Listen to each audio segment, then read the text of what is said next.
Momento do Discipulado.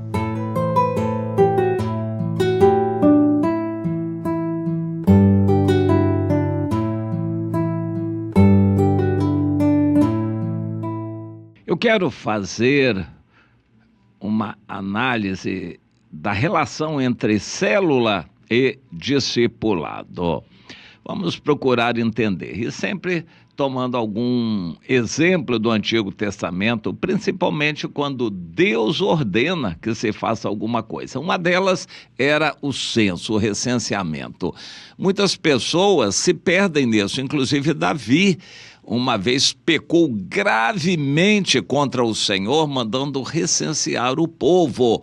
E o objetivo ficou claro na discussão que ele teve com Joabe. O Joabe disse: meu senhor, majestade, o povo todo é teu, para que o senhor quer saber o número? Eu quero saber o número.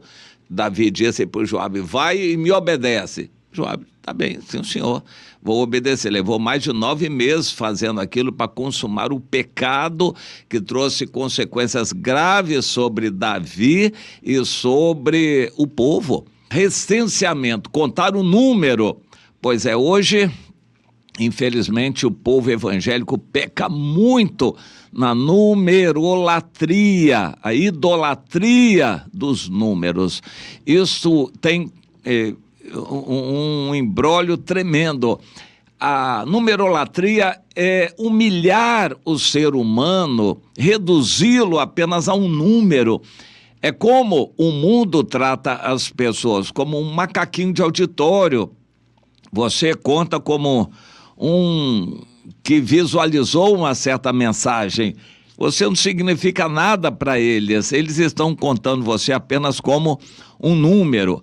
Quando num auditório ou numa manifestação pública, a manifestação pública não tem valor pelo conteúdo, mas pela quantidade de pessoas que eles conseguem ajuntar assim na rua. E, em geral, o mundo valoriza os números. Pessoas que estão na economia sabem como é muito importante um 0,01%.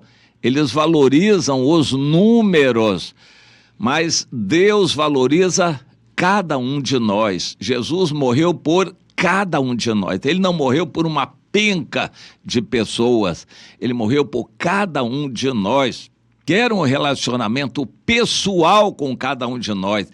Ele quer, na igreja, ter um relacionamento com cada pessoa e quer que nós também façamos isso. E não tratemos o povo como uma massa. Só reunião, reunião, reunião com massa de pessoas. E, claro, o nosso desejo é sempre ter um número muito grande de pessoas. Isso é pecado aos olhos de Deus.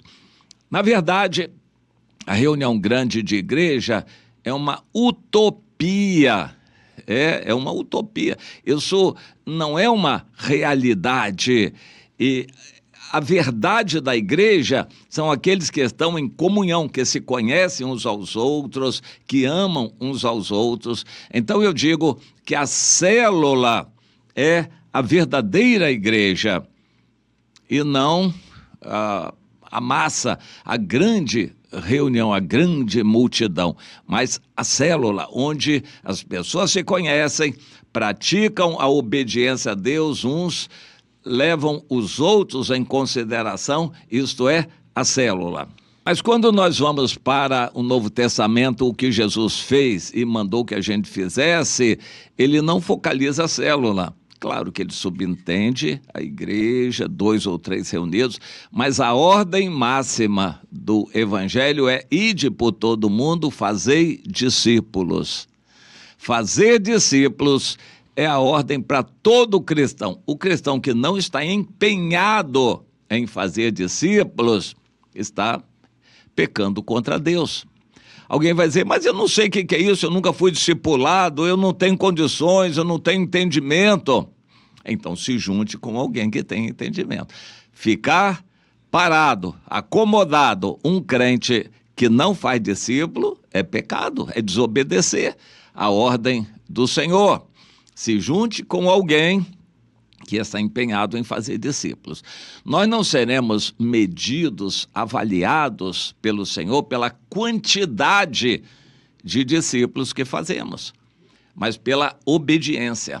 Você pode passar a vida toda querendo discipular uma pessoa só e vai ser avaliado pelo Senhor pela sua dedicação e não pela quantidade de pessoas. Você, no final, vai se entristecer porque, com todo o seu esforço a vida inteira, só conseguiu fazer um discípulo.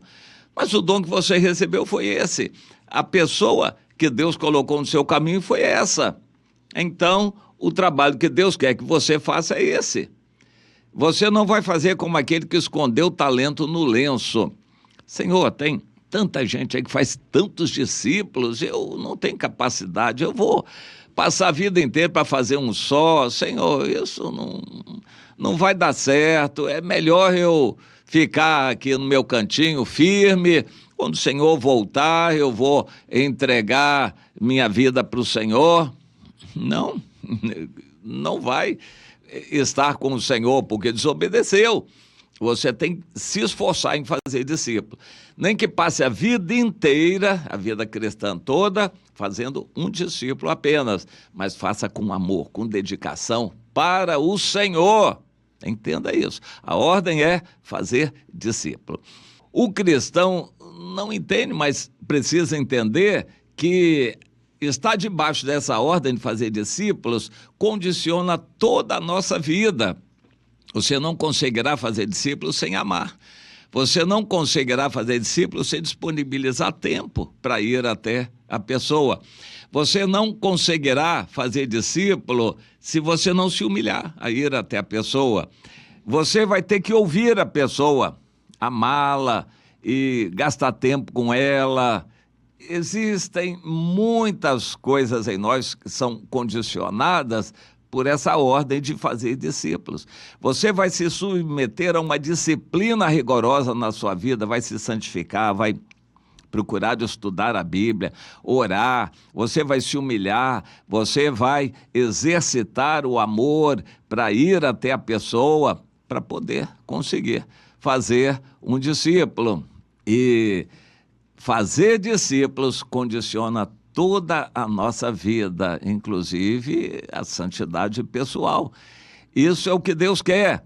Quando o crente não se põe a fazer discípulos, além de desobedecer a Deus, e por isso, como ele vai esperar ser salvo se não obedece? Além disto, vai também ter influência em toda a sua vida. Se ele não está preocupado em fazer discípulos, também não precisa estudar a Bíblia, não tem ninguém para quem ensinar. Ele também não precisa orar tanto. Ele não precisa ser humilde. Se alguém vier discutir com ele, ele discute. Ele não precisa ser humilde para ganhar ninguém. Quem é sábio ganha almas. Se interessa em descer do seu eu, ir até as pessoas para ganhar aquela pessoa. Isso condiciona toda a nossa vida. Mas quem não quer fazer discípulo também não precisa descer do seu eu, fica no seu cantinho na frente da televisão lá e ganhando seu dinheiro e pronto, vai à igreja de vez em quando lá participar, assistir o culto. Mas não é isso que Deus quer. Fazer discípulos é ordem do Senhor e condiciona toda a nossa vida, porque a gente precisa se preparar, precisa procurar entender, precisa ler a Bíblia, estudá-la, precisa orar, precisa ser humilde, exercitar o fruto do Espírito, amor, paz, paciência, domínio próprio. Você quer discipular uma pessoa que é falante, ele fala pelos cotovelos, e aí você tem que ter paciência, domínio próprio, benignidade. Tudo isso vai condicionar a sua vida com Deus. Mas se você não está preocupado em fazer discípulo, por que você vai ter que aguentar um crente falador? Por que você vai ter que suportar um sujeito perturbador? Só quando você quer discipular essa pessoa é que você vai se condicionar a ser um bom cristão, a ter o fruto do Espírito. Bom, Mas e a partir daí, de fazer um discípulo? Bom, você não vai viver a vida cristã inteira, você e o discípulo só. Você faz parte de um corpo, de uma família. Então, quando Deus mandou contar o povo, ele mostrou o propósito, é identificar cada pessoa, em cada família, dentro de cada clã, de cada tribo. Era assim que Deus mandava recensear o povo. E nós precisamos entender isto. O objetivo é fazer discípulos, mas não só ficar a vida inteira com discípulo. Você tem que integrá-lo a uma célula, ao corpo, para amar os outros. É muito provável que você, quando faz um discípulo, faça outro também. Isso é muito comum. E faça outro. Então, quando você fizer 2, 3 discípulos, você junta esses 2, 3 discípulos numa célula para eles também poderem amar uns aos outros. Isso faz parte da vida cristã, que também é ordem do Senhor. Congregar, amar, suportar, valorizar, buscar a unidade com esses. Então, não só discipular individualmente, mas integrar o discípulo ao corpo, para que ele ame os outros, para que ele estimule os outros a fazerem discípulos também, e assim por diante. O corpo funciona exercendo o seu próprio aumento de si próprio, como Efésios 4 nos diz. Corpo tem que funcionar. Segundo Jesus, desde que haja 2 ou 3, já há um corpo, uma pequena célula. Na prática, verificou-se aí o MDA que meia dúzia é o mínimo aqui para nós brasileiros, é o mínimo para que leve com seriedade a célula. Uma célula com 2 ou 3 acaba tendo uma tentação muito grande de brincar, se distrair, não levar a sério, a hora não é levada a sério, o compromisso da reunião não é levado a sério, a pessoa falta, não tem problema, eu aviso fulano depois e tal, eu não vou não. Não leva a sério. Mas quando há, no mínimo, 6, então as pessoas já levam isso mais a sério e a coisa flui melhor. É o objetivo de Deus, edificar o corpo. O corpo é, no mínimo, 2, 3 pessoas, mas na prática, no Brasil, por exemplo, no mínimo 6, para poder fluir e crescer e efetuar o seu próprio aumento para a edificação de si mesmo em amor. Portanto, nós vamos entender isso. Fazer discípulos é ordem para todo cristão, e uns têm que ajudar os outros, exortar os outros e acompanhar, ensinar aos outros como fazer discípulos. Nós vamos nos integrar tudo isso na célula, aquela meia dúzia, aquele grupo pequeno onde nós vamos participar da vida uns dos outros. E é fundamental que na célula haja um estímulo para que todos façam discípulos. A célula não é um clubinho de autoestima, não. A célula não é para só sociabilizar. A célula precisa de ter um estímulo mútuo para que cada um, membro da célula, faça discípulos também. Procure entender essas coisas para se encaixar na vontade de Deus e não ser mais um crente que vai ser vomitado da boca do Senhor naquele grande dia, o que vai ser muito triste.